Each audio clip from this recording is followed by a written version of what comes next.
Here we are in the little Ford Focus ST. We are a couple of kilometers this side, Vancouver side of the Alexander Bridge, and we're heading home. So I tried this before without a lav mic, and as you can see now I'm laved up. So we're going to proceed out of here. Bear with me while I get her going. No traffic to the back of me. And away we go. Get out, get some grip here, and then let her rip.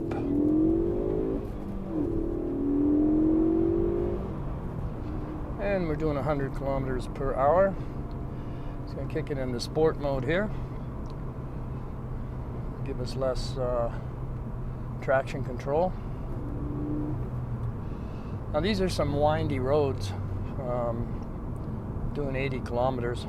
I think we're in a construction zone, so I'm not gonna whack it, but where I pulled over there was right in the middle of some sort of construction zone. I've been wanting to do this for a while, show you guys a bit, those of you who don't live in Vancouver or the surrounding area, what it's like out here. Well, you haven't seen it before, but here it is. So it's one of our many tunnels here. Believe this is the Alexander Tunnel. The headlights may or may not kick on here. Wouldn't want that fellow to come unglued in the tunnel. Wouldn't be nice. Now the Ford is 47 liters, 12.4 gallons, I believe, of fuel. So far, we left home this morning at 0 kilometers on the tank, and now we have exactly 197 kilometers traveled. It's telling me we have 356 kilometers left to go. Tells me we're getting 8.3 liters per 100 kilometers, and that we've been on the road for 3 hours and 27 minutes. Our speed is 100 kilometers an hour. Foot is totally off the gas, as we are most definitely coasting, and we are in 6th gear. You can't see, well, maybe I can show you that. That's the Alexander Lodge. Seems to be a bit of activity there today. Now, the nice thing about this car, it's a 6-speed standard. I've got the radio turned off so that we don't violate any copyright stuff when we try and upload this. But the nice thing about this car being a 6-speed standard is in these mountains, I generally don't have to take it out of 6th gear, even on the, of course, going downhill, you wonder why. I can take it out of 6 to give me a bit of back pressure, slow me down a bit. But other than that, now coming up here is a little, right there, no exit turn off sign down that way, road. It takes us right down to the old Alexander Bridge, which is an old suspension bridge created years ago for the, I believe, for the mining community up here at the time. This road will eventually take us to Hope, which is 100 and some odd kilometers the way we're going, away from Vancouver, which was our origination point about 11:30 this morning. Well, it wasn't 11:30 because I thought it was when I got in the car, but I remembered I hadn't adjusted for daylight savings time in the car here, so we were actually 12:30 or something along those lines. So 3.5 hours. Yeah, so 3.5 hours it's telling me we've traveled.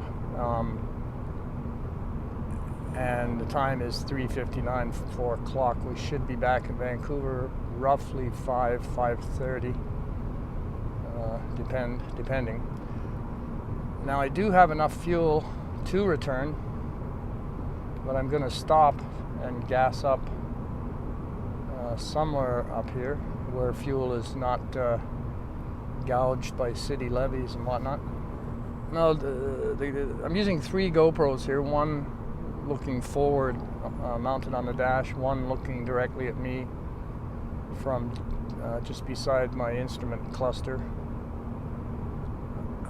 secondary instrument cluster, I guess you'd call it, the oil pressure, oil temperature, and boost pressure gauges. And then there's one mounted on the sunglass holder, which is just ahead of the moonroof. We call it a sunroof. But cruising to Vancouver in the new to me 2014 Ford Focus ST. I posted pictures of it. It's Tangerine Scream in color. I'm going to do a bit of a review here from my perspective. As you can see, it's got the ST badges, the Recaro racing seats, which if you're a large frame person, reportedly they're uncomfortable. I'm a tall, thin guy, 6 feet. I find them just snug, beautiful, and they definitely hold you in corners when you're powering through them. It's a 4-cylinder EcoBoost, turbo boost engine, 2-liter, 257 foot-pounds of torque, I believe. The engine with running the low octane produces 243 horsepower. If I was running on the high octane, I'd be achieving 252 horsepower. But the horsepower isn't really why I bought the car. I just bought the car because I love the Focus. And I love a standard in a Focus. Now, the one I had before this was basically the same car in Spirit Blue. It didn't have the navigation system, and a couple of other minor details it didn't have. But it had the dual clutch transmission, which for me on roads like this just didn't cut it. You know, it just, I didn't like it at all. So I could live with the car, but I couldn't live with that transmission. It bothered me. And yes, Aaron, it's probably bothering you too in your little Fiesta. But it didn't bother me for city driving and basic get up and go to work, come home driving. It wasn't so bad. But out here on these mountain roads, which I like to cruise as much as I can, you know, within my budget, I just hated it. It just wasn't that same shift. You know, when you shift down into 5th, you know you're shifting down, or, you know, go down to 4th, there you are. And that sound you hear is the sound of the EcoBoost kicking in, which is a really delightful sound. Now, I don't believe it sounds like that outside. This is a clever bit of finagling Ford have done with a valve or some such thing. Lets through the sound into the cabin from the engine. So, I mean, if we tromp it here, you'll get that sound. So we're just a little fast for this corner here. That's the beauty of this car, though. She loves corners. This one says to do this at 70, I'm doing 100. I mean, there's no magic in that, but it's the ease at which the car goes around these corners. It's just, you know, just so simple. A few potholes in this road. I'll kick it back down to the gear at once. It has a little reference meter sort of on the instrument cluster here that tells me when to shift, interestingly enough. Excuse me. Got a bit of a head cold at the moment. I thought there was something seriously wrong with me. Turned out to be a head cold. It could develop into more. Anyway, back to this car.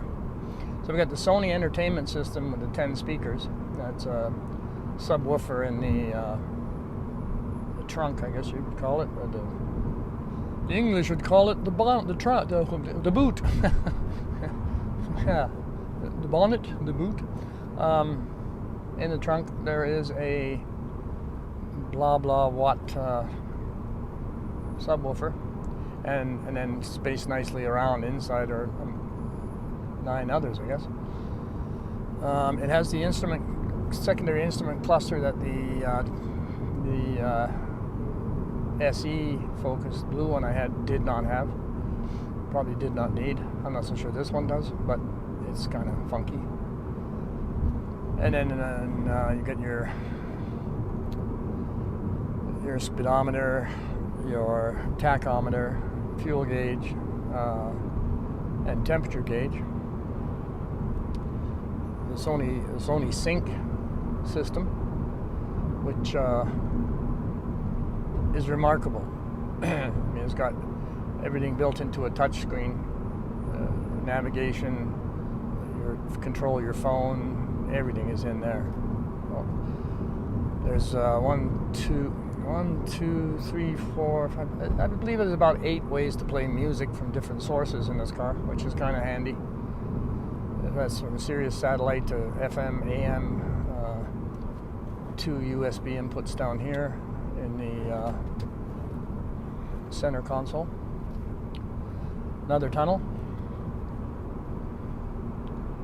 with company.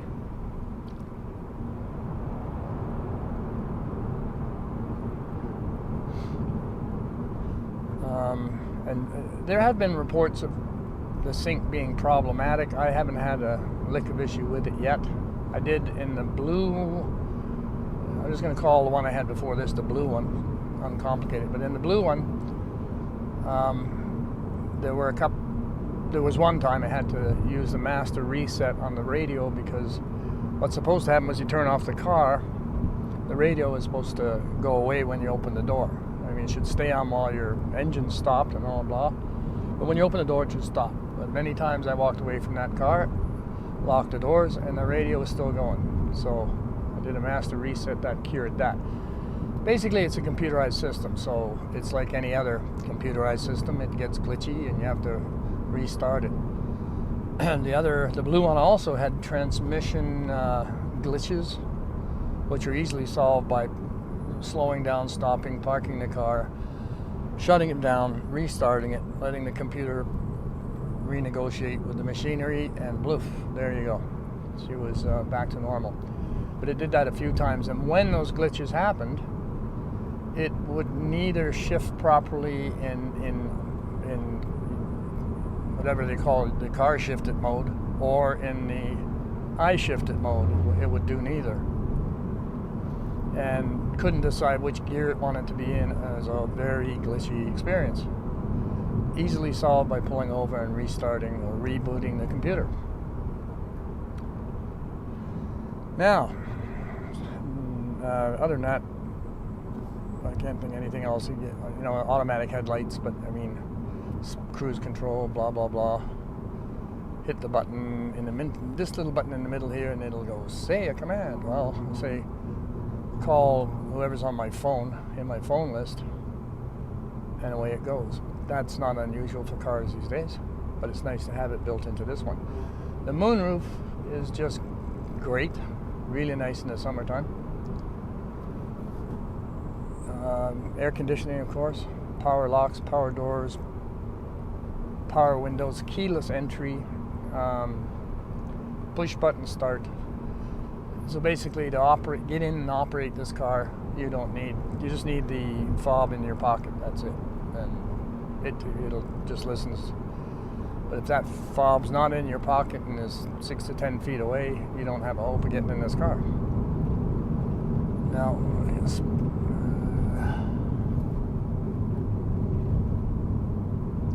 so we're coming into a little town called Yale, which is requiring that I slide down into 50 kilometers an hour. Fair enough. It pays to do the speed limit in these places because it seems to me the RCMP have not a lot to do in the way of solving crimes. I may be all muddled about this, but they've got lots of time to sit on the side of the road in the car listening to their favorite CD and just waiting for me to come through at 80 when I'm supposed to be doing 60. Now we have a potential fuel stop there at $1.20 per liter, which is not earth-shattering because even in Vancouver right now, with the tariffs and taxes and all that bullshit, it's only $1.23.24. You can also watch movies on this screen up here. Nav screen's kind of hard to see, but only when the car's not in gear. So, I mean, I could watch a Bourne Supremacy on there, but the car has to be parked. Fair enough. I shouldn't be watching movies and driving. Fuel is going up. At this Esso here, it's 121.9. So it's not going down. I'm hoping when we get to Agassiz, which is past Hope, which we have the fuel range for, it'll be where I want it to be, about $18, 17, 16, somewhere in there. But we will see. And these are beautiful roads. BC roads. Nice.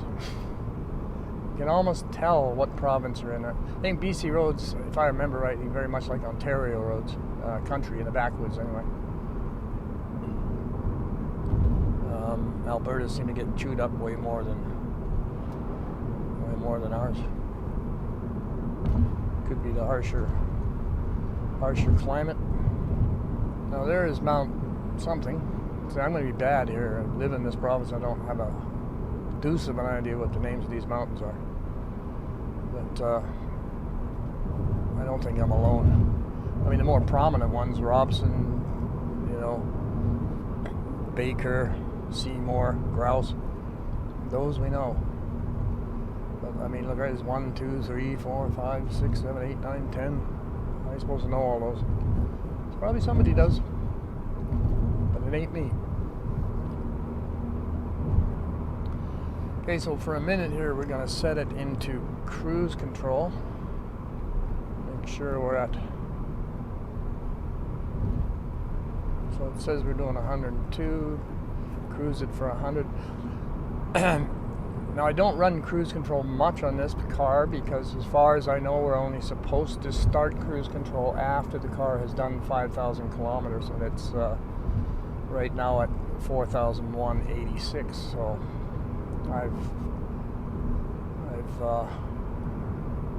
I've not used it for most of the time. There's a couple of times I have used it, and this will be just one more. Fuel economy. Well, it's got a 48-liter tank, which was completely full when we left Vancouver this morning. 231 kilometers traveled, 321 kilometers to go. So for 48 liters, we are going to be getting to 560 kilometers to this tank of gas, which isn't too bad. Of course, most of that is highway miles. In the city, I find I'm getting about 4, roughly 4. It depends how much I honk on it, kick in the EcoBoost. When you first get a car like this, it's kind of tempting to trip away on that EcoBoost a little bit, and you get used to it, and the thrill wears off, and you're back to what the car is. A nice little affordable car with a bit of power. So here we are in 5th. We'll put it right back into 6th, and we're going up this grade here. So normally in most cars you would have to take it out of 6th, but I can put my foot down. We're doing 100, 105, 110, so you get the idea. Probably guzzling a little more fuel than we should be doing that, but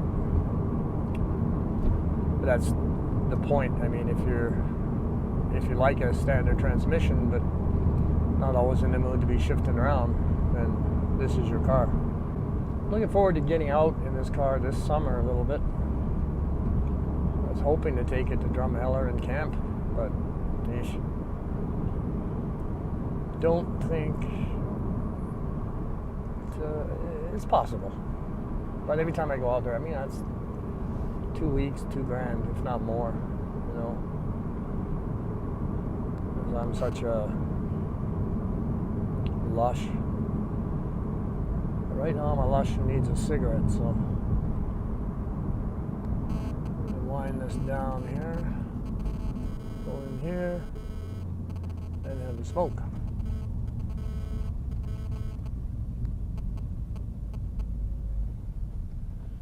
So there you go. That's the. Now I know smoking's not bad for me. I mean, smoking is bad for me. That's what they say. That's my line. Smoking's not bad for me.